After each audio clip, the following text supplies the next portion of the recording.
Hi everyone, this is Anil Bhatia again from PAT Fun Begins, Practical Architectural Training, a unit of ADS Architects Design Studio. Till date, we have understood four topics. First was how to read structure drawings. Second was air conditioning. Third was waterproofing. And our last topic was understanding electrical work for a small house.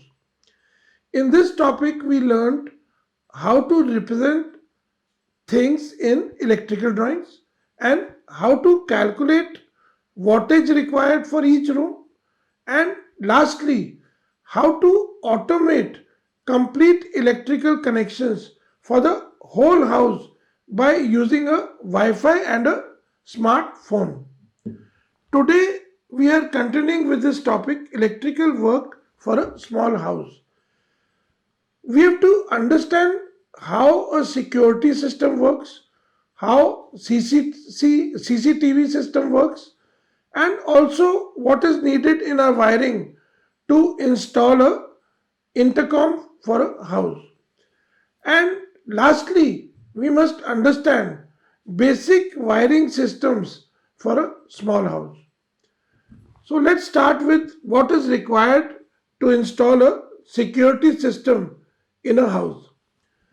The basic principle of any security system is to detect anyone who's entering the house by force. So the entry is possible from all external openings, doors, windows, etc. And the movement of the thief is in all the lobbies, staircases, and passages. So we need detection devices in all these areas. For doors and windows, we generally use magnetic sensors.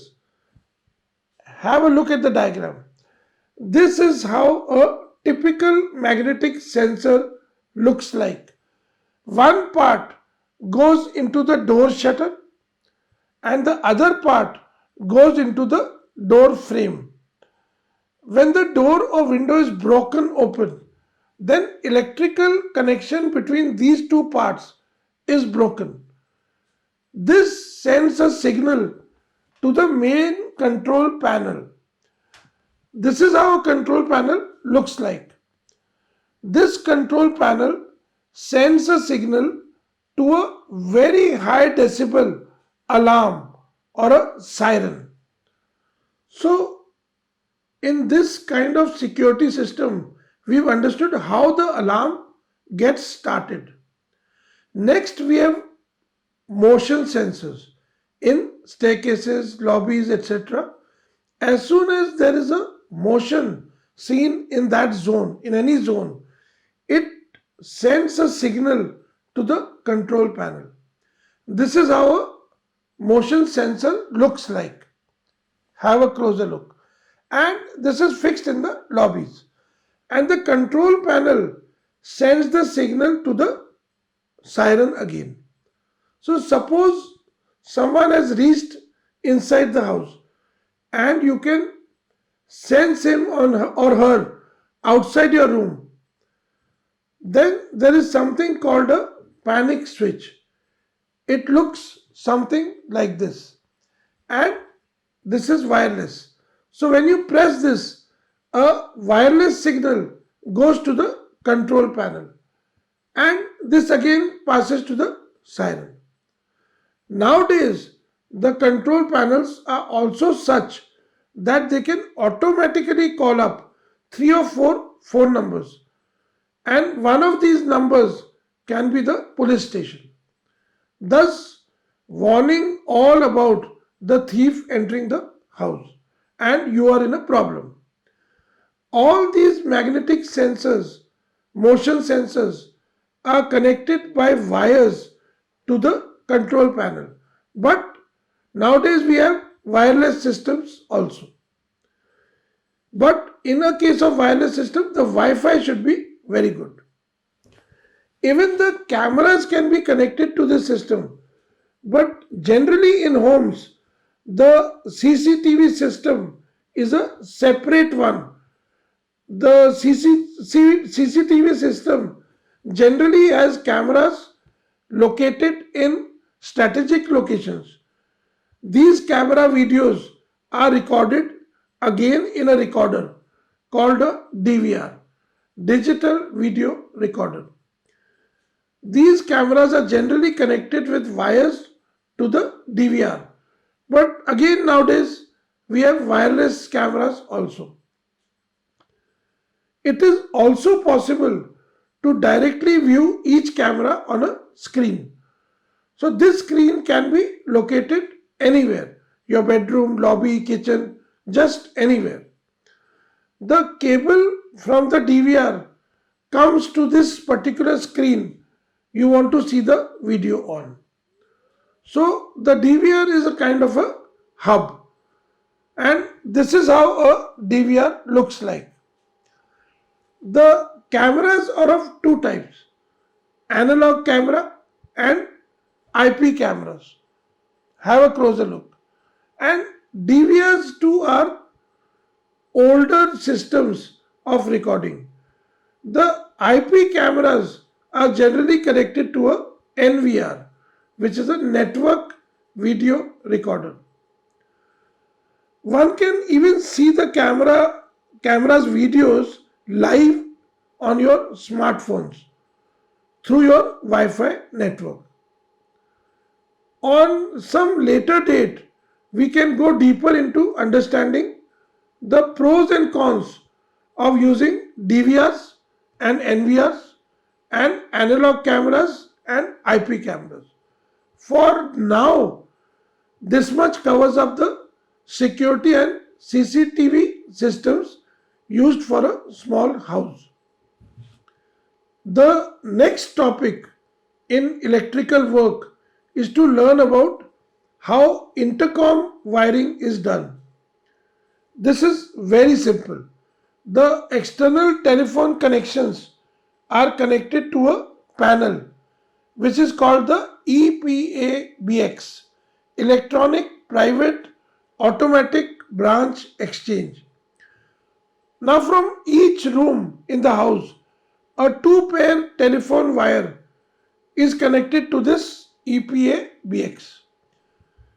EPABX is basically a switching system. So, when a person in one room wants to talk to a person in another room, then he dials that room's coded number and the EPABX connects the two persons. And no other person in any other room can listen to this conversation. Even when a person makes an outside call to someone, no one can listen to that conversation. And suppose an EPABX is used in an office, then the receptionist takes the call, which is an external call, and talks to him and transfers that call to the required person. So, transferring and forwarding features are there. And there are a host of other features too. Since these videos of mine are generally for interns and freshers, we here must also understand basic wiring for a house. Now, to understand this, let us follow from the pole from where the connection is coming. The cable from the government pole comes to a meter inside or outside a house. In Delhi, the meter board is generally at the entrance to the house, but in Haryana, it is fixed to the pole in front of the house. From the meter, the cable comes to the main electrical panel for the whole house. This is how an electrical panel looks like for a small house. Panels for bigger projects are very complicated, and the connection to the house nowadays is generally a three-phase connection. In places like Delhi, in old structures, a single cable comes from the electrical pole. Have a closer look. Because in those days, houses generally were single storied and only a single meter was required. Thus, a single cable was used. The cable used to come from the pole to the house as seen in the picture on the left, and since multiple stories are being added to those single story structures, so multiple meters are required now. Now have a look at this new panel board we have made for an old house with only one cable from the pole to the panel. So the current through the cable firstly goes to the bus bar. Have a closer look, which is used to distribute the current from the single cable to the multiple meters.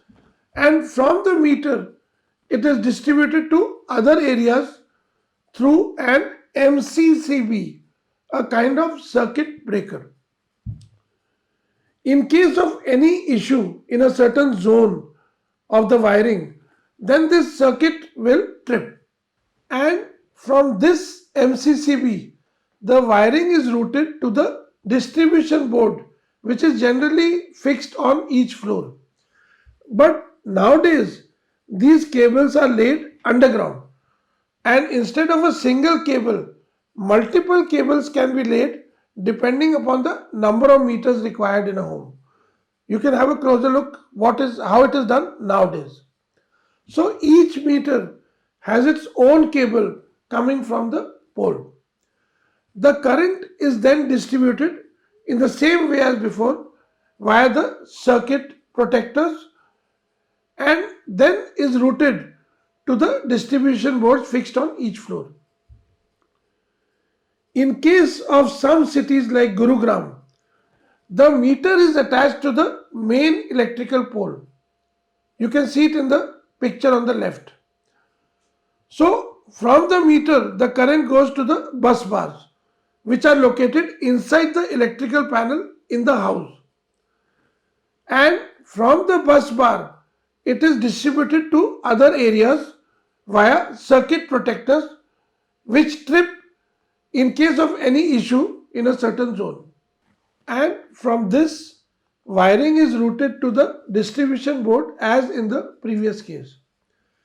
Now, in both these cases, the better option is the one where the meter is on the electrical pole itself, such that when the current goes to the bus bar for distribution, no tampering of meter reading is possible.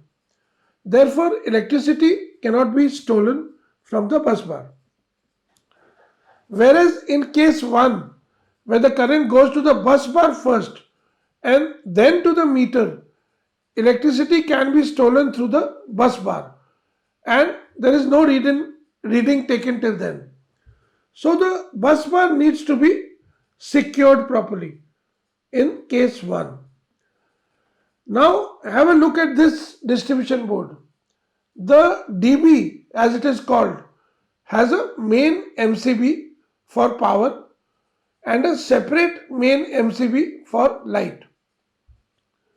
All the power circuits on this floor are connected to the power main MCB and all the light circuits are connected to the light main MCB. Generally, each zone on a floor has 3 MCBs. One for the AC in that zone, one for the general power outlets, and one for the light sockets and general light and fans, etc. So, one bedroom plus one dress plus one toilet will be called one zone. Have a look at the diagram. Now, these 3 MCBs are controlling this one zone. Hence, if we have 4 zones on a floor, then we shall have generally 4 into 3 is equal to 12 MCBs. And one main power MCB and one main light MCB. This main power MCB is called a TPN, 3 phase neutral. And this light MCB is called a 2 pole DP.